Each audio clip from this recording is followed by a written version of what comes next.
Rasulullah sallallahu alaihi wasallam, dan keluarga baginda, para sahabat, para siddiqin, para syuhada, alim ulama, guru-guru kita, adik keluarga kita, serta muslimin dan muslimat sama ada yang masih hidup ataupun yang telah kembali ke rahmatullah. Isiril Fatihah. Bismillahirrahmanirrahim. Alhamdulillahi rabbil alamin. Ar-Rahmanir-Rahim. Maliki yaumiddin.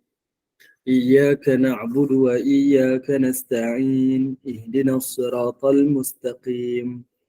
Siratal ladzina an'amta 'alaihim ghairil maghdubi 'alaihim waladdallin. Amin.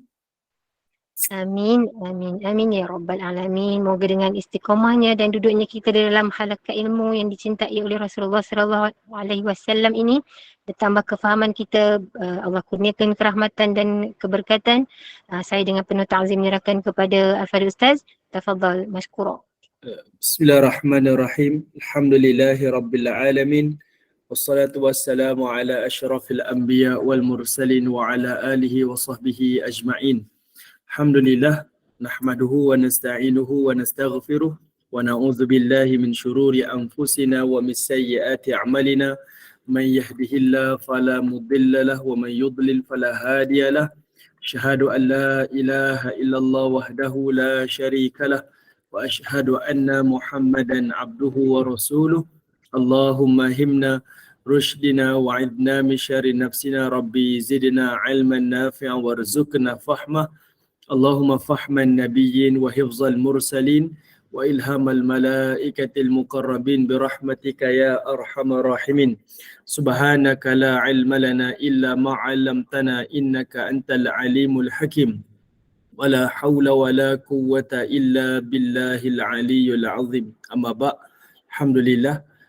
Pertamanya kita syukur pada Allah Subhanahu wa taala di atas kesempatan yang Allah izinkan kepada kita pada pagi ini untuk kita sama-sama berada di dalam majlis ilmu. Moga-moga Allah Subhanahu wa taala melimpahkan kebaikan, kerahmatan, ketenangan dan juga keberkatan dalam kehidupan kita, dan mudah-mudahan jugalah Allah Subhanahu wa taala membimbing hati-hati kita dengan taufik dan hidayah daripadanya, seterusnya menerangi jalan-jalan kehidupan dunia ini dengan cahaya ilmu, sehinggalah kita kembali kepada Allah di negeri akhirat nanti dalam keadaan Allah redha apa yang telah kita lakukan, dan Allah juga mengampuni dosa-dosa yang telah kita lakukan, insya-Allah. Amin ya rabbal alamin. Baik, ibu-ibu yang dirahmati oleh Allah Subhanahu wa taala, insya-Allah untuk pagi ini kita akan sambung lagi tahun yang ke-8 Hijrah, dan kita akan berbincang di penghujung peristiwa Fathu Mekah, pembukaan kota Mekah. Ibu-ibu boleh tengok pada muka surat 201. Okey, kita tengok pada muka surat 201. Baik, pada muka surat 21 tu, perhatikan ada perkataan yang baginda Nabi sallallahu alaihi wasallam sebutkan. Kata Nabi, ya ma'syaral Quraisy, wahai sekalian bangsa Quraisy, menurut kalian apakah yang bakal aku lakukan kepada kalian? Nabi sallallahu alaihi wasallam lepas baginda Nabi salat di dalam Kaabah, lalu Nabi keluar, dan Nabi sallallahu alaihi wasallam ketika itu berpaut di pintu Kaabah, dan Nabi sallallahu alaihi wasallam tanya pada orang Quraisy, wahai orang Quraisy, apakah yang aku akan lakukan kepada kalian? Maka kata orang Quraisy, kebaikan. Kamu wahai Muhammad mesti akan buat kebaikan. Nampak tak? Tak sama dengan apa yang mereka fitnah dan tuduh pada Nabi SAW.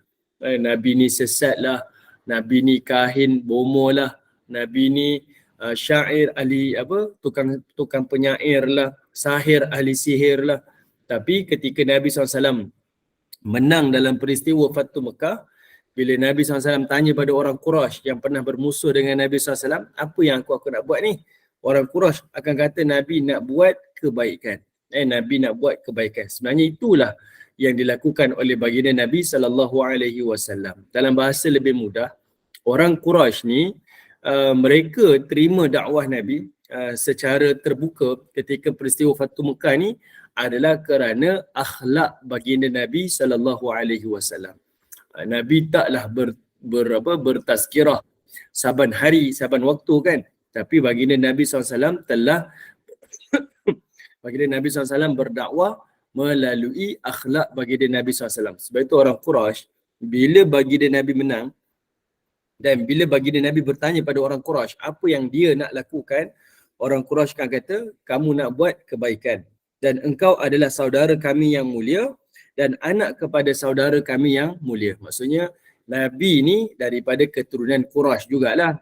Kamu daripada keluarga-keluarga yang terhormat, daripada anak yang terhormat juga, jadi kami percayalah kamu tak akan buat sesuatu yang tidak baik. Dan Nabi SAW pun menjawab, iaitu berdasarkan daripada firman Allah melalui surah Yusuf. Kata Nabi, dia naqal daripada ucapan Yusuf dalam surah Yusuf, aku mengatakan kepada kamu seperti mana Yusuf mengatakan kepada saudaranya, hari ini tidak ada cercaan kepada kamu semua. Bertebaranlah kamu, semuanya telah dibebaskan. Semuanya baginda Nabi SAW telah memberikan kemaafan dan juga pengampunan. Macam-macam orang Quraisy buat pada Nabi, namun semuanya telah dimaafkan oleh baginda Nabi SAW. Melainkan ada 9 orang yang Nabi minta dijatuhkan hukuman bunuh. Okay, kita dah bincang pada minggu yang lalu, Nabi SAW pada peristiwa Fatu Mekah, tanah haram Mekah ketika itu telah dijadikan oleh Allah sebagai tanah halal. Allah Ta'ala firman, wa anta hillun bihadzal balad. Tanah itu telah diizinkan untuk baginda Nabi SAW agar boleh berlakunya pertumpahan darah di tanah haram. Tapi baginda Nabi SAW tidak. Dia tidak memilih untuk berbunuhan di tanah haram. Walaupun telah dibenarkan oleh Allah, baginda Nabi tetap menghormati Mekah sebagai tanah haram. Namun pada waktu Nabi dah maafkan semua orang Quraisy, Nabi mengecualikan ada 9 orang. Ada 9 orang yang Nabi kecualikan. Dan 9 orang ni ada sebab kenapa Nabi SAW minta mereka dijatuhkan hukuman bunuh. Okay, kita bincanglah sekejap gini. Okay. Walau bagaimanapun 9 orang pemimpin Quraisy dijatuhkan hukuman bunuh oleh Nabi kerana permusuhan mereka kepada Nabi terlalu kuat. Namun sebahagian mereka akhirnya diampunkan dan dibebaskan oleh Rasulullah setelah menyatakan keislaman mereka. Seterusnya baginda menyerahkan kunci Kaabah kepada Uthman bin Talha sebagai warisan abadi. Okey, ada 2 perkara kita bincang kat sini. Pertama, siapakah 9 orang yang Nabi minta dijatuhkan hukuman bunuh? Dan yang kedua, kenapa Nabi SAW memilih Uthman bin Talha sebagai pemegang kunci? Sampai ke hari ini, pemegang kunci Kaabah ini adalah daripada keluarga Uthman bin Talha. Okey, saya nak tanya ibu-ibu, try je. Siapa Uthman bin Talha ni? Siapa Uthman bin Talha? Ada ibu-ibu boleh jawab tak? Siapakah Uthman bin Talha ni dan kenapa dia dipilih oleh Nabi SAW sebagai pemegang kunci Kaabah? Tahu nama je, tak tahu apa hubungannya. Masya Allah, malu. Okey, Kak Azrina. Okey, Kak Azrina dah surrender dah. Siapa lagi?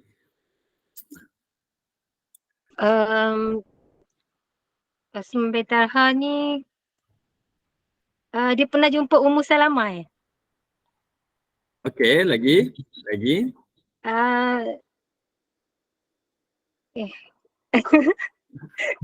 Tak ada Ustaz. Okey. Alright.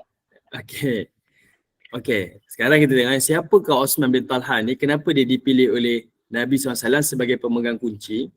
Dalam kalangan orang Quraisy ni dia kan nak kuasa. Orang Quraisy ni nak kuasa.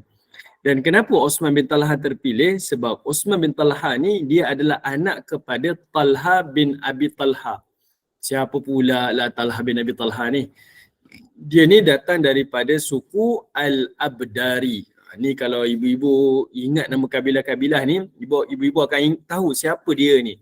Dia ni sebenarnya dalam kalangan Quraisy, orang Quraisy akan memberikan tanggungjawab kepada kabilah Al-Abdar. Okay, kabilah Al-Abdar ni sebagai pemegang panji.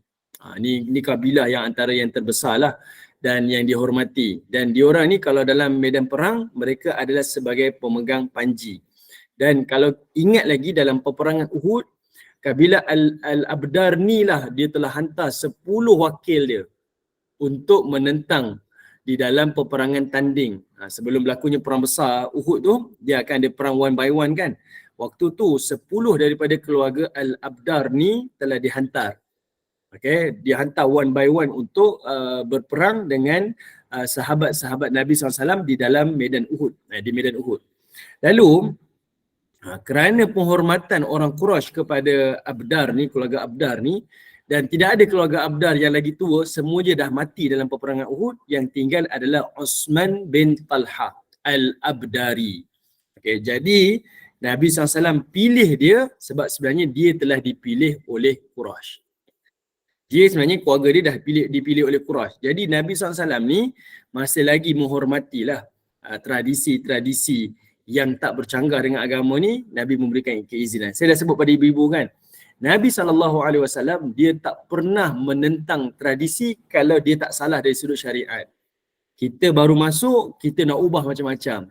Mungkin dari sudut orang tempatan tu ada benda-benda yang telah sebati dan tak menyalahi syarak. Jadi kita raikanlah memberikan penghormatan kepada budaya tradisi setempat. Jadi Nabi SAW seperti itu. Okay? Nabi tak bagi kepada kerabat-kerabat dia. Nabi SAW tak buat mengikut kehendak dia. Tapi Nabi SAW memberikan sesuatu itu mengikut kepada setempat. Orang setempat hormati keluarga Al-Abdar sebagai pemegang panji. Jadi lepas peristiwa ni tak ada lagi dah peperangan-peperangan yang besar lagi kan, sebab orang Quraisy dah berdamai dengan orang-orang Madinah. Jadi Nabi SAW masih lagi muliakan keluarga Abdar ni, dan sebagai salah satu cara Nabi SAW nak lembutkan hati-hati mereka tertarik dengan agama Islam ni, masih lagi diberikan penghormatan, maka Nabi panggil Uthman bin Talha ni sebagai pemegang kunci. Nabi serahkan kepada Uthman bin Talha, bagi kepada dia, dan dialah sebagai pemegang kunci. Dan Nabi kata apa? Hari ini adalah hari perjanjian kita. Maksudnya dia adalah pemegang panji, pemegang kunci Kaabah ni sampai bila-bila. Sebab itu sampai ke hari ini pemegang kunci Kaabah ini adalah daripada keluarga Uthman bin Talha Al-Abdari. Inilah salah satu cerita dia lah. Kenapa dialah yang dipilih oleh baginda Nabi SAW. Sebab itu bila dia pemegang kunci, ada tak orang Mekah yang bersuara, Nabi, kenapa dia yang dipilih, kenapa kami tak? Sebab dia adalah orang yang memang dihormati. Sebelum tu keluarganya sebagai pemegang panji. Okey. Ustaz, bapak dia tu Talha bin Ubaidillah ni. Bukan. Talha bin Ubaidillah tu sahabat lain.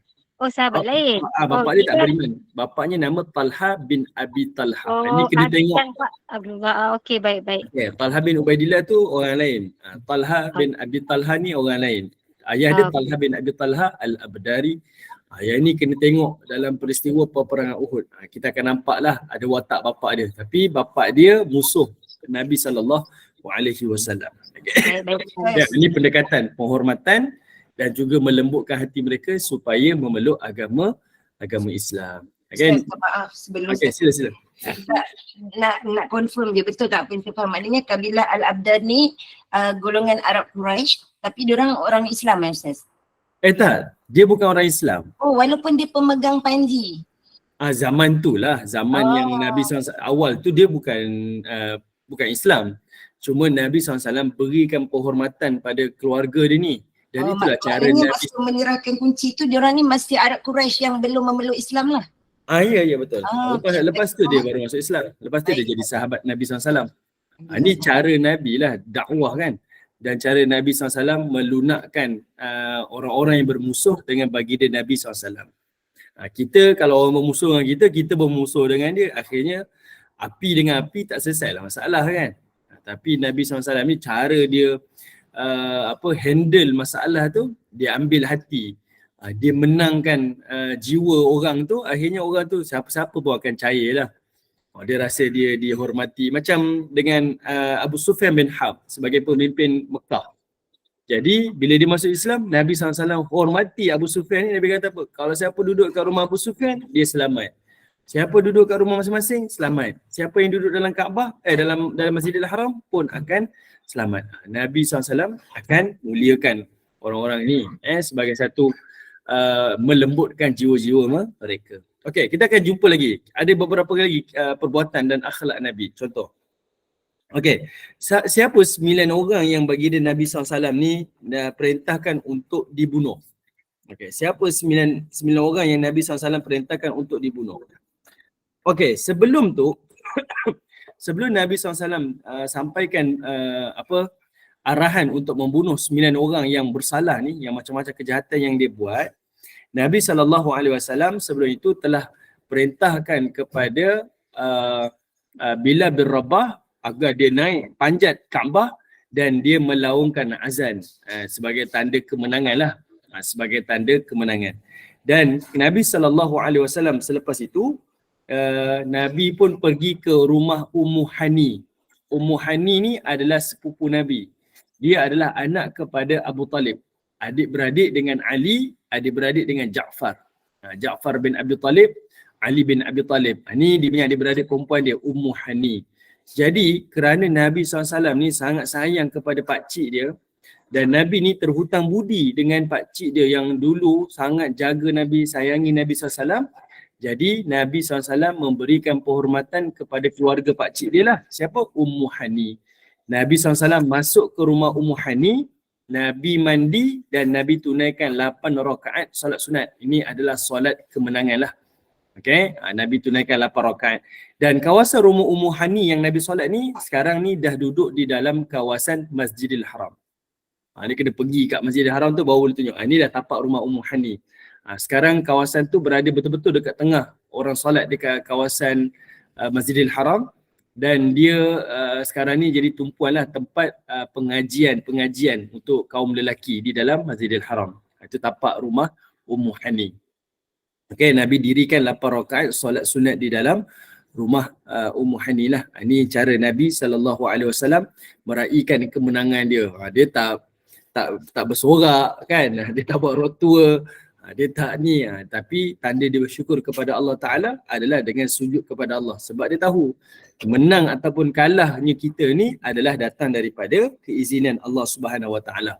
Dan Nabi SAW meraihkan Ummu Hani ni sebab ayah dia adalah Abu Talib, iaitu Ummu Hani ni dia telah melindungi, ada 2 orang ipar duai dia, ada 2 orang. Dan Ummu Hani ni minta kepada Nabi SAW agar maafkanlah 2 orang ni, dan Nabi SAW maafkan 2 orang ni sebagai meraihkan Ummu Hani ni adalah sebagai anak kepada Abu Talib. Okey, kita tengok siapa 9 orang yang Nabi nak perintahkan bunuh ni. Okey, yang pertama iaitu dikenali sebagai Abdul Uzza bin Khatal. Ini antara orang yang memang bermusuh dengan Nabi, yang merancang untuk membunuh baginda Nabi SAW. Dia ni Abdul Uzza bin Khatal ni, dia ni adalah orang yang sentiasa berusaha lah nak cuba membunuh baginda Nabi SAW. Bahkan dia ada dia ada 2 orang ataupun seorang penyanyi, pensyair yang sentiasa menyanyikan, bersyair yang mengejek-ngejek baginda Nabi SAW, yang menjadi hiburan-hiburan kepada orang Quraisy. Okay? Dia dah bermusuh dah, dan dia nak orang lain bermusuh dengan Nabi. Dia panggil ada 2 orang penyanyi wanita ni nyanyikan lagu-lagu yang mengejek baginda Nabi SAW, supaya orang-orang Quraisy ni rasa gembira, happy dengan perbuatan-perbuatan tersebut lah. Contohlah macam kita dekat Malaysia hari ni, ada grup-grup ahli politik, dia tak suka kepada musuh dia ni, dia akan upah, ada cyber troopers contohlah kan. Orang-orang yang sebagai kita kata kaki-kaki fitnah, kitrol untuk musuh-musuh politik dia. Macam itulah yang dilakukan oleh Abdul Uzza bin Khatal. Yang kedua iaitu Abdullah bin Abi Syahr. Abdullah bin Abi Syahr ni dia sebenarnya adalah sahabat Nabi. Dia telah memeluk agama Islam, namun dia telah kembali ke Mekah dan dia murtad. Sebab itu Nabi SAW minta dia ni dijatuhkan hukuman bunuh lah, sebab dia murtad, meninggalkan agama Allah dengan sengaja. Asalnya dia dah Islam dah. Dia dah jadi sahabat Nabi, lalu dia pindah balik ke Mekah dan dia kembali murtad. Dan Nabi SAW sengaja sebutkan supaya Abdullah bin Abi Syahr ni dijatuhkan hukuman bunuh. Dan Nabi tunggu, ada tak sahabat yang nak pergi bunuh Abdullah bin Abi Syahr? Sekali tak ada sahabat yang nak bunuh dia. Yang datang kepada Nabi adalah Osman bin Affan. Osman jumpa dengan Nabi, Osman bawa Abdullah bin Abi Syar dan kata Osman, wahai ya Rasulullah, tolonglah maafkan Abdullah bin Abi Syar. Dan Nabi SAW maafkan. Punyalah sifat pemaaf Nabi ni, Raufur Rahim Nabi ni, Nabi memaafkanlah orang-orang yang pernah bermusuh dengan baginda Nabi SAW. Kemudian Ikrimah bin Abu Jahal. Ikrimah bin Abu Jahal pula adalah anak kepada Abu Jahal. Ini antara orang yang paling kuat lah menentang baginda Nabi SAW. Ikrimah bin Abu Jahal ni, dia sebenarnya telah naik satu kapal daripada Jeddah menuju ke Yaman. Dia nak pindah dah. Nabi SAW telah keluarkan satu kenyataan, Ikrimah perlu dibunuh. Dia terus lari pergi ke Jeddah, naik kapal laut nak pindah ke Yaman. Namun, waktu dia naik kapal laut tu, kapal lautnya telah dilanda badai. Dia dengan isteri dia. Isteri dah beriman. Isteri kepada Ikrimah ni telah beriman. Dia dah dilanda badai dah. Ada bencana lah di atas lautan. Dan Ikrimah kata apa? Kalaulah aku diselamatkan oleh Tuhan Muhammad sekarang ni, maka pasti aku akan kembali ke Mekah dan aku akan beriman kepada Muhammad. Dan tiba-tiba badai tu, bencana tu berhenti. Bencana tu berhenti. Dan Ikrimah ni tak fikir panjang, terus patah balik ke Mekah dan dia akhirnya menjadi sahabat baginda Nabi SAW. Dia beriman kepada Allah dan juga Rasulnya. Dia minta maaf kepada Nabi dan akhirnya dia memeluk agama Islam. Dan saya pernah cerita pada ibu-ibu, Ikrimah ni dia dikenali sebagai sahabat yang paling mencintai Al-Quran. Orang yang paling benci Nabi akhirnya menjadi pecinta Nabi. Orang yang paling benci agama Allah, akhirnya dia berjihad sampai syahid meninggikan agama Allah. Inilah Ikrimah. Okay? Antara sunnah Ikrimah, yang Ikrimah buat dan kita buat, adalah setelah dia baca Quran, Ikrimah ni dia akan kucup Al-Quran. Dia akan junjung dan dia akan kucup Al-Quran. Itu adalah perbuatan daripada Ikrimah. Lepas dia baca Quran, dia kata, hadza kalamur rabbi, hadza kalamur rabbi. Ini kalam Tuhan aku ni, ini kalam Tuhan aku. Okay, dia sangat suka baca Quran dan dia berubah 100% daripada sifatnya yang terdahulu. Dan dia syahid di dalam peperangan Yarmouk di bawah pemerintahan Umar Khattab. Waktu dia perang dalam perang Yarmouk ni, tentera Rom berhadapan dengan dia. Dia menghadapi tentera Rom ni paling ramai. Dan kata Ikrimah, kalau dahulu aku menentang agama Allah daripada seluruh penjuru, hari ini aku akan mempertahankan agama Allah daripada seluruh penjuru. Dan dia syahid di dalam peperangan Yarmouk. Kata sahabat-sahabat baginda Nabi SAW, waktu Ikrimah ni syahid, pada tubuhnya sahaja ada berpuluh-puluh bekas tikaman. Dan tikaman itu hanya daripada arah depan saja, tidak ada daripada arah belakang. Berarti Ikrimah ni dia masuk ke medan perang dan sekali-kali dia tak pernah toleh dan dia tak pernah lari daripada medan perang lah. Dia terus masuk dan terus masuk. Sebab itu pedang-pedang, tikaman-tikaman itu berada di hadapan badan Ikrimah bin Abu Jahal. Dan Ikrimah ni, dia tak suka selepas dia masuk Islam, namanya dibinkan dengan nama ayah dia. Kalau kita tengok nama-nama dia akan disebut sebagai Ikrimah. Dia tak disebut sebagai Ikrimah bin Abu Jahal. Melainkan kita nak kenal lah. Ikrimah ni ada ramai kan. Siapa Ikrimah ni? Ikrimah bin Abu Jahal. Okey. Yang kemudiannya adalah Al-Harith bin Naufal bin Wahab. Okay. Al-Harith bin Naufal bin Wahab. Kemudian Muqayyis bin Sabbabah. Khubar bin Al-Aswad. Dan dua orang lagi penyanyi. Yang saya sebutkan tadi itulah yang mengejek-ngejek baginda Nabi SAW. Dan seorang lagi itu yang menghantar surat surat Hatib. Ini yang nak bocorkan rahsia baginda Nabi SAW dalam peristiwa Fathu Mekah. Okey. Baik, sekarang ni kita nak bincang. Ada seorang lagi ni namanya okey, kita tengok namanya Abdul Uzza ibnu Khattal tadi kan. Abdul Uzza ibnu Khattal. Siapa Abdul Uzza ibnu Khattal ni? Kalau tuan-tuan baca dalam kitab sirah, dia kata apa? Dia ni adalah orang yang Sekejap. Okey, kalau kita tengok dia tulis apa? Dia adalah orang yang telah bergayut pada kelambu Kaabah. Ada seorang lelaki ni datang kepada Nabi SAW dan mengadu tentangnya kepada Nabi. Lalu Nabi SAW telah arahkan agar Abdul Uzza ibn Khattal ni dibunuh. Muqayyis bin Sabbabah pula dibunuh oleh Numailah bin Abdullah. Muqayyis pernah masuk Islam. Dia bergaduh dengan seorang lelaki Ansar lalu membunuhnya. Setelah itu dia murtad dan balik ke pangkuan musyrikin. Al-Haris pula adalah seorang yang kuat menyakiti Nabi SAW di Mekah. Dan dia telah dibunuh oleh Ali bin Abi Talib. Ini antaralah watak-watak yang Nabi perintahkan untuk dibunuh dan mereka telah dibunuh. Yang lain semuanya Nabi SAW telah memberikan pengampunan lah. Okey. Seorang lagi namanya Khubar bin Al-Aswad. Ada seorang tadi kan, Khubar bin Al-Aswad. Dalam buku perang ni saya tak tulis nama-nama ni. Okey, cuma saya bagi tahu 9 orang je. Khubar bin Al-Aswad ni saya terangkan ni supaya ibu tahu, walaupun hanya sekadar dengar je. Kenapa Nabi SAW perintah mereka ni dibunuh manakala yang lain Nabi maafkan? Sebab mereka bermusuh dengan Nabi ni dan bermusuh dengan agama Islam ni dengan penuh dengan kebencian. Macam orang lain, mereka ni lebih kepada ikut-ikut je. Okeylah, pemimpin kata tak setuju, okey kita tak setuju. Tapi tak, 9 orang watak ni dia memang tak suka. Dia memang tak suka. Dia bukan ikut-ikut, dia memang tak suka. Jadi sebab itu dah Nabi SAW nak jatuhkan hukuman kepada mereka. Contoh Khubar bin Al-Aswad. Dia ni adalah orang yang menghalang Zainab, anak kepada Nabi SAW.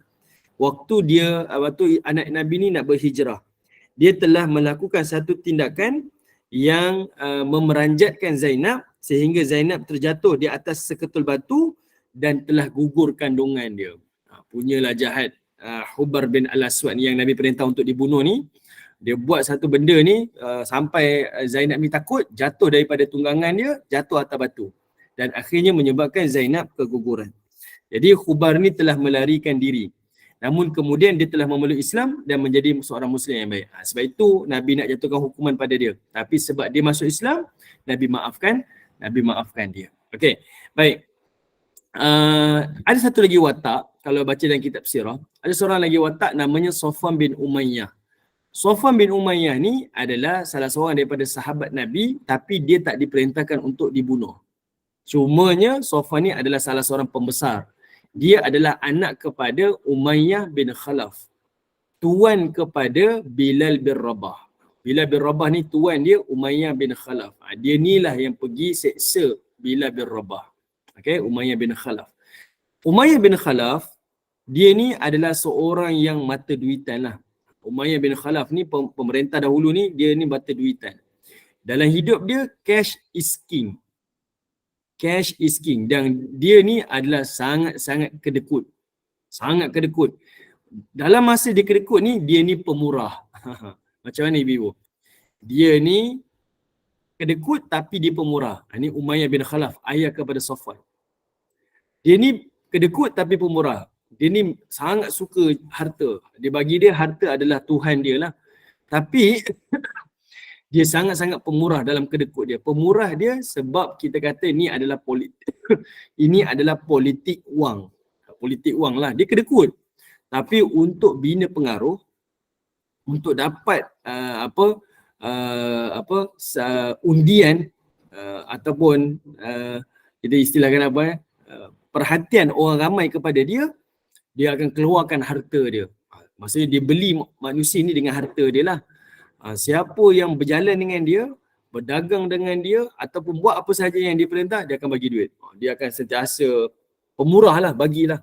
Kalau orang pergi berniaga dengan dia ke Syam, dia akan taja semua perbelanjaan dekat Syam tu semua dia taja. Makan, minum, tempat tinggal, tunggangan, allowance harian, semua dia bagi. Tanpa seorang tu keluarkan belanja. Jadi sebab itulah orang ni angkat Umayyah bin Khalaf ni sebagai seorang pemerintah lah, pembesar. Orang yang sangat kaya. Umayyah bin Khalaf ni dia ada anak. Namanya Safwan. Dan dia didik anak dia, Safwan ni sebagai orang yang suka harta juga. Safwan ni pun sangat cintakan harta lah. Sangat cinta harta, gila harta Safwan ni. Okay. Tapi nak jadi ceritanya, masa Safwan bin Umayyah ni dia bersama dengan Ikrimah nak lari ke Yaman dengan menaiki kapal laut ni, sampai dekat Jeddah, seorang sahabat dia namanya Umair bin Wahab Al-Jumahi. Umair bin Wahab Al-Jumahi ni adalah orang yang paling kita kata paling rapat dengan Safwan bin Umayyah. Tapi Umair bin Wahab ni dia telah memeluk agama Islam lebih awal lagi. Kalau saya nak cerita panjang pula, tapi saya ulang sikit je. Kalau ibu-ibu ingat lagi, kita pernah bincang dulu, Umair bin Abi Wahab ni dia masuk Islam adalah waktu mereka kalah dalam peperangan Badar. Mereka dikalah teruk dalam peperangan Badar, kalah teruk. Safwan bin Umayyah ni pernah tawarkan kepada Umair bin Wahab ni, kawan dia ni, dia kata apa? Kalau kamu pergi bunuh Muhammad hari ni, masa tu dia duduk berbual-bual di dalam Hijri Ismail, berdua je. Safwan cakap dengan Umair, masa tu mereka di Mekah, dua-dua musyrik. Kalau kamu pergi ke Madinah hari ni dan bunuh Muhammad, semua anak kamu aku akan jamin. Dia kata, semua kehidupan dia aku tanggung. Itu cara dia lah. Aku bebaskan lah. Dia bagi macam-macam reward dia bagi. Jadi Umair ni, dia pergi ke Madinah untuk bunuh Nabi SAW. Dia bawa pedang dan dia telah hiris pedang dia tu dengan racun. Maka dia nak pergi bunuh Nabi SAW. Sampai dekat Madinah, Umair ni bertemu dengan Nabi SAW. Dan apa kata Nabi? Wahai Umair, apa hajat kamu datang ke sini? Kata Umair, aku datang sini sebab aku nak jumpa dengan kamu ya Muhammad. Aku nak berbincang tentang anak aku. Sebab anak dia ketika itu adalah tawanan perang Badar. Yang Nabi dah tangkap dalam perang Badar jadi tawanan. Tapi kata Nabi SAW, tidak. Kamu datang bukan sebab anak kamu. Bukankah kamu datang ke sini untuk membunuh aku? Dan bukankah kamu telah berjanji dengan Safwan bin Umayyah? Pedang yang dipegang oleh Umair yang ada racun tu, dia terlepas. Terkejut dia. Sebab dia tahu tidak ada orang yang bersama dengan dia dan Safwan bin Umayyah ketika dia berbual-bual tu. Dia kata tak ada orang, melainkan dia berdua je. Dan dia tahu itu adalah rahsia antara mereka berdua. Macam mana Nabi SAW tahu? Dan dia meyakini itu adalah wahyu daripada Allah. Dan menjadi asbablah Umair ketika itu masuk Islam. Jadi Umair ni dia sangat sayang kepada Safwan bin Umayyah ni, kawan dia ni. Jadi bila Safwan bin Umayyah ni lari, kata Umair, ya Rasulullah, tolong beri jaminan keselamatan kepada Safwan bin Umayyah. Sebab dia ni tak termasuk dalam 9 orang yang nak dibunuh tu. Jadi Nabi SAW cabut Nabi punya serban, Nabi serahkan kepada kepada Umair, supaya Umair ni bawa kepada Safwan dan bagi tahu kepada Safwan, ini adalah serban Nabi dan serban ini sebagai jaminan keselamatan, keamanan daripada Nabi SAW kepada Safwan bin Umayyah. Safwan bin Umayyah ni bila tengok Umair bawa serban Nabi ni, dia rasa tentram. Sebab siapa yang nak keluar daripada tanah haram? Siapa-siapa pun tak nak keluar daripada tanah haram. Kan? Siapa-siapa pun tak nak keluar daripada tanah haram. Semua orang rasa tenang di tanah haram. Jadi Safwan ni dengan hati berat dia keluar daripada Mekah. Bila ada jaminan macam tu, dia batalkan hasrat nak pindah ke Yaman dan dia patah balik ke kota Mekah. Jumpa dengan Nabi SAW. Dan dia kata apa? Ya Rasulullah, ya Muhammad. Maksudnya tak Islam lagi. Ya Muhammad, aku nak peluk Islam. Dia kata, boleh tak kamu berikan aku peluang untuk berfikir dululah. Aku nak 2 bulan untuk aku berfikir-fikir sama ada masuk Islam ataupun tidak. Nabi SAW kata apa? Wahai Safwan, aku bagi masa kepada kau bukan 2 bulan, tapi 4 bulan. Nabi kata aku bagi pada kau 4 bulan. Dan akhirnya, Safwan bin Umayyah ni dia masuk Islam. Macam mana dia masuk Islam? Safwan bin Umayyah ni kan Nabi bagi tempoh 4 bulan. Nabi tak paksa dia masuk Islam. Nabi bagi tempoh 4 bulan fikir. Dia minta 2 bulan, Nabi bagi 4 bulan. Apa yang berlaku pada dia? Lepas peristiwa Fatu Mekah ni, kita akan jumpa nanti perang Hunain. Di dalam peperangan Hunain, Safwan bin Umayyah ni dia telah beri bantuan kepada Nabi ni baju-baju perang. Sebab dia kan pemimpin Quraisy, dia banyak harta kan. Baju-baju perang ni dia serahkan kepada Nabi dan tentera-tentera Nabi. Maksudnya Nabi dan tentera sahabat yang pergi perang Hunain, mereka semua pakai baju perang yang disponsored oleh Safwan bin Umayyah. Baju perang mahal lah maksudnya. Seragam dia tu disponsor oleh Safwan bin Umayyah. Dan Nabi SAW raikan Safwan bin Umayyah ni, bila Nabi menang dalam perang Hunain, Nabi dapat harta-harta ghanimah, Nabi SAW telah serahkan kepada Safwan bin Umayyah. Nabi kata apa? Ada 100 ekor kambing yang ada dekat lembah tu, serahkan kepada Safwan bin Umayyah. Safwan bin Umayyah ni dapat, dia rasa puas hati. Tambah lagi harta ku. Kan dia dengan ayah dia ni adalah bertuhankan harta kan. Ayah dia kan Umayyah bin Khalaf orang suka harta. Safwan bin Umayyah ni macam ayah dia juga. Dia pun suka harta. Jadi Nabi tahu watak dia macam tu. Nabi kata apa? Ni kambing-kambing yang ada dekat lembah ni, nah bagi kepada Safwan bin Umayyah. Safwan bin Umayyah dapat mata duitan kan, tengok puas hati. Nabi pun agih-agihkan lagi harta ghanimah kepada orang lain. Bila dia agih-agihkan, ada lagi 100 ekor kambing lagi. Dan Nabi kata apa? 100 ekor kambing dekat lembah ni bagi kepada Safwan bin Umayyah. Safwan bin Umayyah duk congak-congak kat kepala dia. Tadi aku dapat 100 ekor kambing, sekarang tambah lagi 100 ekor kambing. Lepas tu dia tengok Nabi serahkan lagi, agih-agihkan lagi harta-harta ghanimah ni pada sahabat-sahabat lain. Tengok-tengok ada lagi baki 100 ekor kambing. Nabi kata, ni 100 ekor kambing ni bagi lagi kepada Safwan bin Umayyah. Safwan bin Umayyah ni akhirnya luntur jiwa dia, lembut hati dia. Sebab apa? Sebab Nabi raikan dia lah. Nabi bagi dia harta. Dia suka harta, Nabi bagi harta. Sampai kan akhirnya dia terus memeluk agama Islam. Dekat sini para ulama bincang. Kat ni bincang. Kita nampak macam rasuah lah kan. Macam Nabi bagi harta tak berhenti ni kan. Nabi sogok-sogok dengan harta. Para ulama kata apa? Di sinilah salah satu cara yang digunakan oleh baginda Nabi SAW untuk melunakkan jiwa-jiwa musuh baginda Nabi SAW. Mula-mula Nabi bagi harta. Nampak macam mereka ni ditawarkan harta, tapi sebenarnya tidak. Mula-mula mereka diberikan harta, bila mereka belajar agama, dampingi agama, kenal agama, percayalah mereka akan tolak harta mereka dan mereka akan utamakan agama mereka. Dan sebab itu salah satu daripada asnaf, asnaf penerima zakat tu adalah mu'allaf, orang yang baru memeluk agama Islam. Kita bagi bantuan zakat kepada dia kan. Tujuan tu adalah untuk memudahkan kehidupan mereka. Bantu kehidupan dia. Berikan barang-barang keperluan pada mereka ni. Tapi bila mereka dah kenal kepada agama Allah ni, percayalah mereka akan cinta agama Allah lebih daripada cinta kepada harta. Itu antaralah hikmah dan cara baginda Nabi SAW dakwah kepada musuh-musuh Nabi SAW. Okey, baik. Itulah antaranya. Okey, kemudian kita tengok lagi. Tengok pada muka surat 202. Tengok pada muka surat 202. Sekejap saya tengok ada soalan. Ya betul Kak Mira, betul Nabi tahu. Saya pernah cerita dah dulu. Okey, kemudian Makkah yang baru. Mekah yang baru. Hampir 19 hari menetap di Mekah. Nabi SAW menyusun semula urusan pentadbiran Mekah. Mengajar agama kepada penduduknya dan mengutus syariah-syariah yang dipimpin oleh para sahabat untuk musnahkan saki-baki berhala yang ada di sekitar Mekah. Syariah-syariah ni ada 4. Ini kita bincang lepas ni. Kalau ada masa kita bincang hari ni lah. Ada 4 syariah. 4 syariah ni adalah untuk runtuhkan berhala-berhala yang besar-besar. Nabi SAW minta sahabat-sahabat ni keluar pergi runtuhkan berhala-berhala yang besar. Dia bukan pergi perang. Syariah dekat sini bukan perang. Syariah dekat sini adalah untuk runtuhkan Kaabah saja. Sebab Kaabah runtuhkan berhala. Berhala yang berada dekat 4 tempat ni berhala-berhala yang besar-besar.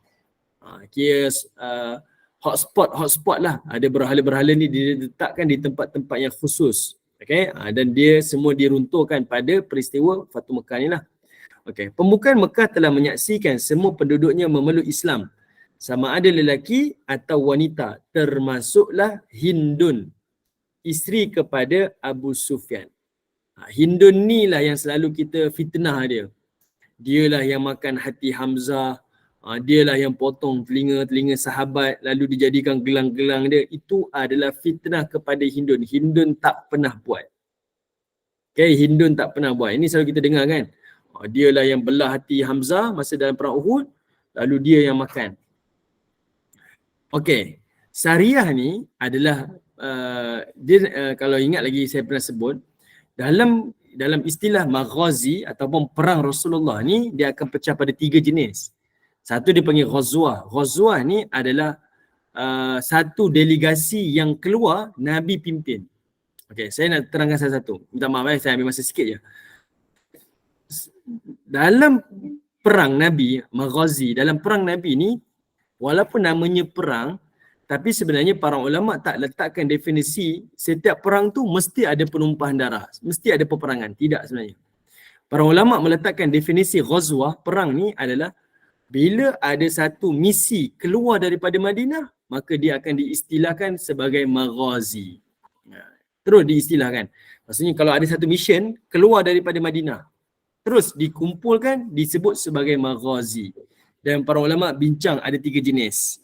Pertama disebut ghazwah. Ghazwah ni mission yang Nabi lead. Kalau Nabi lead, maka dipanggil sebagai ghazwah. Kalau Sariyah, mission yang keluar daripada Madinah tapi sahabat yang lead. Maka itu disebut sebagai Sariyah. Tak kisahlah sama ada untuk berperang ke, sama ada untuk riki ke, sama ada untuk runtuhkan berhala ke, keluar je daripada tempat tersebut, maka disebut sebagai ghazwah. Minta maaf, disebut sebagai maghazi, perang. Terus sebut sebagai perang. Cumanya kalau Nabi lead, ghazwah. Kalau sahabat lead, sebagai Sariyah. Satu lagi ba'ath. Ba'ath ni memang dia bukan untuk berperang, tapi diutuskan adalah sahabat-sahabat yang keluar tanpa bawa senjata perang, tapi adalah untuk mengajar agama. Ada 2 sahaja disebut sebagai ba'ath. Okey, ada 2 sahaja. Okey, saya harap-harapnya menjawablah soalan daripada Puan Rosita. Okey. Okey, yang Hindun makan hati Hamzah, itu satu fitnah lah, fitnah kepada Hindun. Sebab nak memburukkanlah sahabiah baginda Nabi SAW. Sebab Hindun ni adalah sahabat Nabi, sahabat wanita bagi Nabi SAW. Okey, jadinya Hindun tak pernah buat lah benda-benda macam tu. Dia tak pernah buat. Tapi kita terhutang budi dengan Hindun ni sebab waktu dia berbai'ah dengan Nabi SAW, Hindun ni dekat Bukit Sofa, Nabi di Bukit Sofa Nabi berdiri, semua para sahabat, semua orang Mekah ni beratur untuk berbai'ah dengan Nabi SAW. Berjanji dengan Nabi lah, patuh kepada arahan Nabi sebagai pemerintah baru. Waktu mereka bai'ah dengan Nabi ni, Hindun dia pernah tanya pada Nabi, aku pernah ambil harta suami aku ni tanpa diketahui oleh suami, boleh ke tidak? Nabi kata apa? Boleh. Kenapa Nabi kata boleh? Sebab suami Hindun, Abu Sufyan, terkenal sebagai orang yang kedekut. Dia memang tak bagi. Sedangkan itu nafkah keluarga dia kan. Tapi dia tak serahkan. Harta dia. Nafkah keluarga, tanggungjawab dia tak peduli. Jadi kata Hindun, aku ambil harta suami aku ni sebab aku nak melunaskanlah apa kita kata nafkah-nafkah keluarga ni. Jadi kata Nabi SAW, dibolehkan. Itu hadis yang ataupun selalu kita dengar bercerita tentang tu. Itulah soalan daripada Hindun. Hindun ni sahabat Nabi SAW. Okey. Cerita-cerita yang macam tu kita dengar, yang fitnah-fitnah Hindun dan sebagainya, fitnah Omar ni dia bunuh anak perempuan dia. Ini sebenarnya adalah satu misi, disebutkanlah oleh ulama kita, adalah untuk memburuk-burukkan sahabat baginda Nabi sallallahu alaihi wasallam. Okey. Maaf Ustaz. Ini pertama kali saya dengar yang kisah tu fitnah. Macam mana semua majoriti lah yang saya baca, yang saya dengar kuliah semuanya cerita tu. Macam mana? Macam mana nak tahu yang kesahihan benda tu fitnah tu? Ya Allah, Ustaz, lama kot. Okey, dalam kitab sejarah memang dia bawa macam-macam riwayat. Macam-macam riwayat dia bawa cerita tentang ni lah. Dan sebenarnya dia telah dipelopori dalam kitab Syiah. Di dalam kitab Syiah. Syiah ni memanglah dia paling benci dengan sahabat-sahabat Nabi ni. Syiah ni dia bukan mazhab lah. Dia adalah ajaran agama yang baru. Syiah ni ajaran agama baru. Sebab apa? Dia tak kata, oh kami tak percaya Quran. Dia tak kata kami tak percaya hadis Nabi. Kalau dia kata macam tu, sudah tentulah mereka ni adalah kafir kan. Tapi liciknya Syiah ni, dia nak tolak Quran dan dia nak tolak hadis adalah dengan cara macam mana?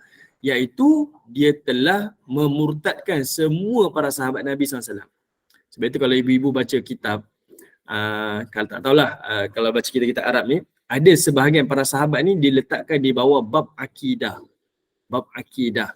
Sebab apa? Sebab nak menentang Syiah ni lah, dia kafirkan sahabat. Dalam kalangan Syiah, dia hanya beriman, ada 5 je sahabat yang beriman, yang lain semua kafir. Kenapa dia kafirkan? Sebab kalau kita yakin dengan ajaran mereka, semua sahabat kafir, automatik sebenarnya kita akan timbul keraguan tentang Al-Quran sebab Quran ni mutawatir daripada sahabat kan. Dan kita akan tolak hadis sebab hadis ni semuanya diriwayatkan oleh para sahabat. Mereka tak kata Quran ni sesat, dia tak kata hadis sesat. Tapi cara mereka nak sesatkan dua sumber kita ni adalah dengan kafirkan para sahabat. Ni licik lah cara mereka. Okay, licik. Ustaz, termasuk yang Umar bunuh anak perempuan tu pun sama juga. Betul. Umar tak pernah bunuh anak perempuan dia. Sebab anak perempuan Umar sebelum Umar Islam, seorang je. Seorang je anak. Yang kata dia menangis sampai macam ada berlekuk kan pipi sebab dia menyesal. Tak ada. Sebab Umar ni, dia ada seorang je anak perempuan sebelum dia Islam, iaitu Hafsah.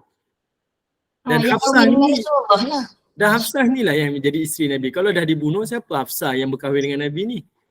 Hafsah binti Umar ni. Itulah Hafsah, satu-satunya anak perempuan Umar sebelum dia Islam. Masya Allah, banyak lagi saya kena korek. Terima kasih. Itulah Hafsah. Okay, Hafsah. Ya, isteri kepada Nabi SAW. Okay. Ustaz, nak tanya. Silakan. Tentang kisah Hindun tu, saya pernah dengar beberapa kali dalam ceramah, mungkin saya salah. Nabi SAW sampai tak mahu pandang muka Hindun disebabkan oleh peristiwa ni. Jadi saya conclude lah apa yang Hindun dah buat tu kan, makan hati semua tu.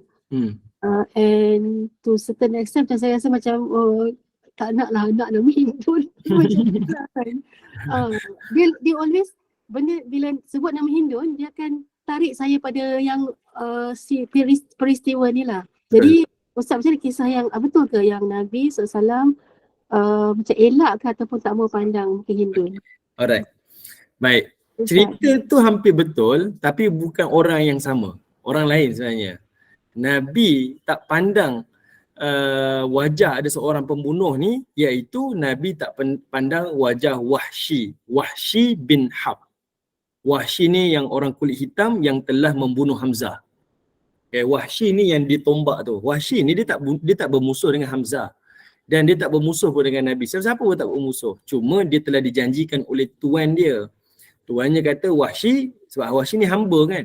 Kalau kamu bunuh Hamzah, pakcik Muhammad, aku akan bebaskan kamu. Itu satu jaminan daripada tuan dia. Jadi dia bertolak daripada Mekah pergi ke Madinah dalam perang Uhud tu adalah dengan misi untuk dibebaskan daripada hamba menjadi orang yang merdeka. Itu Wahsy. Wahsy tak ada musuh dengan siapa-siapa pun. Dan dia berjayalah bunuh sebab tuan dia tu mati, pakcik dia tu pada peperangan Badar sebelum tu. Jadinya Wahsy ni on target lah. Dia memang nak bunuh Hamzah. Wahsy sendiri cerita dalam riwayat-riwayat. Ibu-ibu boleh baca dalam kisah perang Uhud. Dia sendiri riwayat. Dia duduk dalam kemah dan dia hanya target Hamzah. On target. Dia tak tengok orang lain pun. Dia tengok Hamzah. Dan dia tengok waktu Hamzah tengah leka tu, dia ambil tombak dia dan dia baling. Dia baling senjata tu kepada Hamzah. Yang saya cerita, dia perut Hamzah ni tembus daripada ni, dia tembus ke belakang, keluar sekali dengan usus-usus dia, dan kecederaan tu kecederaan teruk lah, parah, dan menyebabkan Hamzah ni dia bangun, dia nampak Wahsy yang bunuh dia, tapi dia bangun dan dia tumbang terus syahid sebab dia tak mampu untuk lawan kecederaan dia tu lah. Jadi dia terus syahid. Dan waktu peristiwa Fatu Mekah ni, Wahsy masuk Islam. Diserah diri dia pada Nabi SAW dan masuk Islam. Dan Nabi SAW bila tengok muka Wahsy, Nabi kata, minta maaf lah, saya bila tengok dan saya teringat kepada Hamzah. Sebab Hamzah ni adalah pakcik Nabi yang sama ibu susuan. Maksudnya dia pakcik tetapi dia juga adalah adik-beradik susuan. Sebab dia disusukan oleh Thuwaibah. Hamzah waktu kecil disusukan oleh Thuwaibah. Nabi waktu kecil disusukan oleh Thuwaibah. Siapa Thuwaibah? Thuwaibah ni adalah hamba kepada Abu Lahab, pakcik Nabi SAW. Dan Nabi dengan Hamzah ni dia membesar sama-sama. Walaupun pangkat pakcik, tapi Hamzah ni dia tua 3 tahun je daripada Nabi SAW. Dia, kita kata satu usia lah, sama usia dia. Walaupun beza 3 tahun. Dan Hamzah masuk Islam asalnya adalah untuk pertahankan Nabi. Sebab Nabi dipukul oleh Abu Jahal. Nabi dipukul oleh Abu Jahal. Jadi Hamzah ni masuk Islam bukan sebab hidayah lah. Tapi sebab kerana nak pertahankan Nabi SAW. Dia cakap depan Abu Jahal, kau tahu tak aku ni dah beriman dengan Tuhan Muhammad. dia sebut macam tu. Ini berlaku pada tahun ke-7 kenabian zaman Mekah dulu. Okay, dia sebut. Dia dengan Umar masuk Islam hampir serentak. Beza beberapa hari saja. Ini kata Hamzah lah, saya masuk Islam. Tapi lepas tu, ya Allah Ta'ala tiupkan hidayah kepada dia dan akhirnya dia masuk Islam memang ikhlas kerana Allah Subhanahu Wa Ta'ala. Jadi Wahsy yang bunuh Hamzah tu, Nabi ni, dia kan manusia juga. Jadi dia tak boleh lawan emosi dia, perasaan dia. Jadi sebab dia mengenangkan kewafatan, kesyahidnya Hamzah dalam peperangan Uhud tu, dia tak boleh tengok muka Wahsy. Dan dia cakap pada Wahsy, kalaulah saya datang ke Mekah ni, jangan tunjuklah wajah kamu ni depan akulah. Sebab aku tak boleh akan teringat-ingat kepada Hamzah. Dan Wahsy ni memang benda ni menyayat hati lah. Sebab Wahsy ni setiap kali Nabi SAW sampai ke Mekah, kita nak tengok kekasih kita kan. Mestilah kita kalau boleh nak jumpa, nak berbual kan. Ni Nabi ni.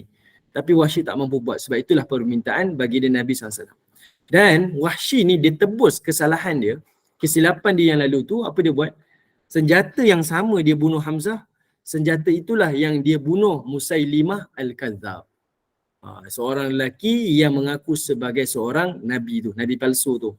Dialah yang membunuh Musailimah Al-Kadzab. Musailimah Al-Kadzab ni mati di tangan Wahsy, pedang yang sama dia bunuh Hamzah. Dia tebus kesalahan-kesalahan nama dia. Ni Wahsy. Wahsy ni sampai sudah tak boleh tengok Rasulullah ke macam mana? Dia sedih. Dia tengok Nabi, tapi tengok Nabi Rasulullah tak boleh Nabi tengok. tak tengok dia. Nabi tak tengok dia. Sampai sudah. Nabi tak tengok dia sampai sudah lah. Yang ini satu pengajaran jugalah. Ada orang kita dah maafkan lah. Cuma untuk saya rapat dengan dia, saya minta maaf lah. Tak boleh. Sebab saya akan teringat benda-benda. Sebab luka tu ada lagi. Parut tu ada lagi. Tapi kalau nak kata maaf, ya saya maafkan. Tapi kalau nak kawan, kadang-kadang kita macam tu kan. Ada kawan baik, tidur kat rumah kita, makan dengan kita, dah jadi macam keluarga kita. Tiba-tiba dia tikam belakang. Kita susah nak ingat, susah nak lupakan. Benda tu lah kita rasa sangat-sangat terkesan pada diri kita. Saya dah maafkan, tapi untuk jadi macam dulu, saya minta maaf lah. Adakah itu kesalahan? Tak. Sebab memang dia benda yang berat pada jiwa kita lah. Dan itulah berlaku pada Nabi SAW. Wahsy ni dia hamba kepada sekejap saya lupa sekejap ada sekejap yang perintahkan dia ni ulam kepada Hindun kan? Budak lelaki. Sekejap saya dah baca sekejap sekejap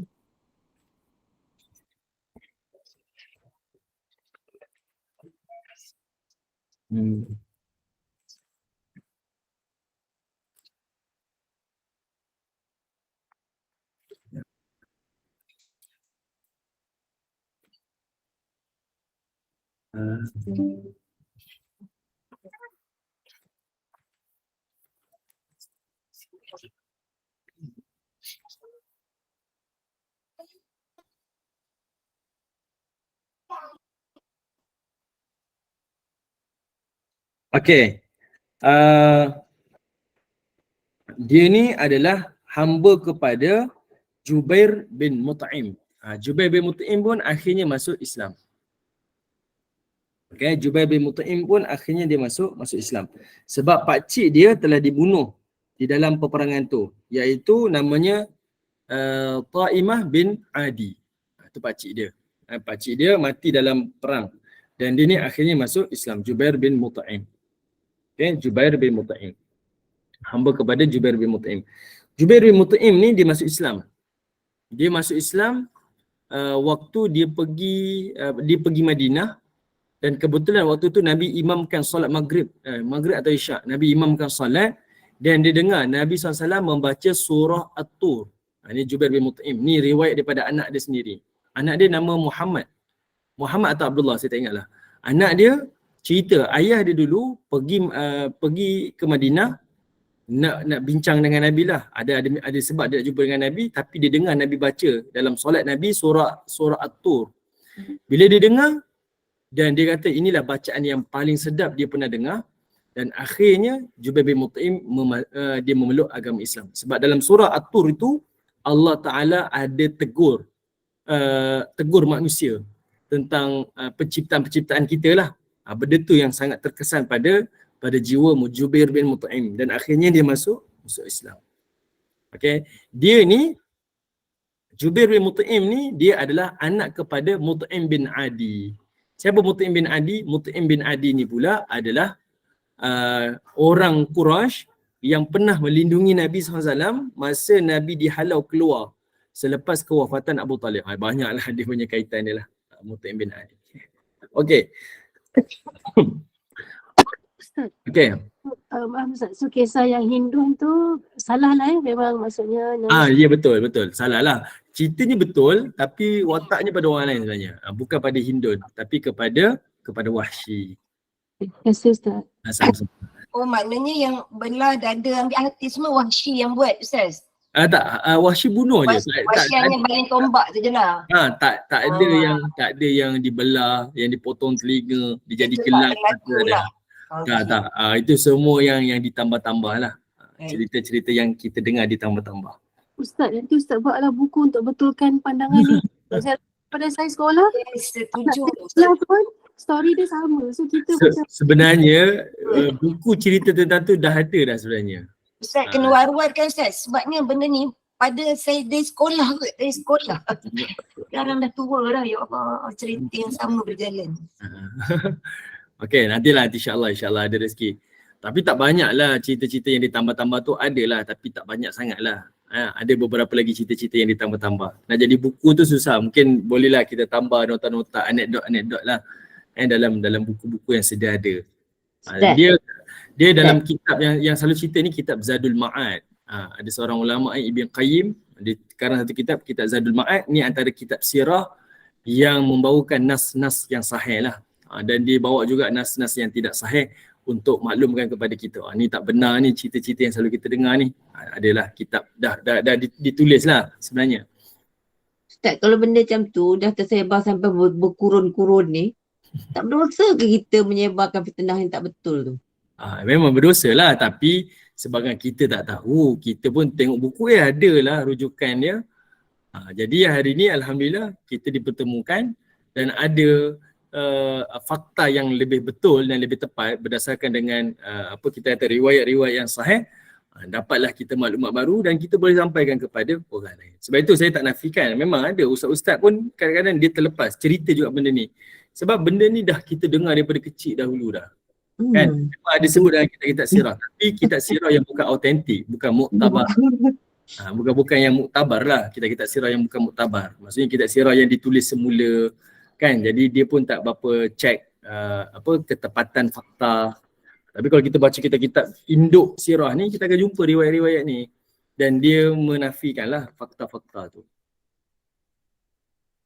Okey, boleh Oh dah 9:17 dah. Okey, last kali Hindun isteri Abu Sufyan yang dahulunya hebat memusuhi Islam dan juga Wahsy bin Harb yang telah membunuh Hamzah dalam peperangan Uhud. Hindun ni yang paling jahat dia pernah buat, iaitu masa dia bergerak dengan orang Madinah, orang Mekah ke perang Uhud ni, dia bagi tahu. Dia kata, wahai orang Mekah, aku tahu ibu Muhammad telah dikebumikan di Abwa. Abwa ni ada satu pekan kecil yang hampir dengan Madinah dah. Dia kata ibu Muhammad kubur dia dekat sini. Jadi kita selongkar kubur ibu Muhammad ni. Itu yang paling jahat dia pernah buat. Dan orang Quraisy tak setuju. Betul. Ibn Qayyim Zadul Ma'ad. Okey. Orang Mekah tak setuju. Orang Mekah kata kita tak boleh sebab mereka ada dia punya, kita kata ada dia punya prinsip lah. Kita hanya bermusuh dengan Muhammad, kita tak bermusuh dengan Aminah. Itu kata dia. Saya tak bermusuh dengan Aminah. Jadi kita tak payah usik Aminah, biarkan. Yang kita bermusuh adalah dengan Muhammad. Jadi benda tu tak berlakulah, dipeliharalah kubur Aminah ibu Nabi sallallahu alaihi wasallam. Itu sahaja yang paling jahat yang saya baca riwayat. Hindun pernah masa dia bermusuh dengan Nabi SAW. Okay, keislaman penduduk Mekah diikuti pula oleh kabilah-kabilah Arab yang lain yang turut tampil memeluk Islam secara ramai-ramai. Ini selepas zaman ni disebut sebagai Amul Wufud, tahun delegasi.